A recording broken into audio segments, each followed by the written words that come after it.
Welcome to dynamic circuit. We're going to test E plus T Types golden eye sensors. Is originally there is no sensing after we repair. You can see here that video is very clear. You can see here now I'm moving the paper. You can see the sense. Yes,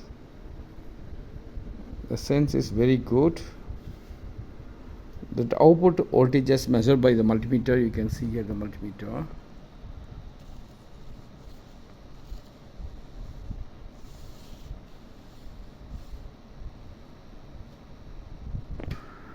Okay. Successfully we are repaired E plus T sensor using in Types. Please visit for your industrial repair solutions dynamic circuit. Thank you very much for watching this video.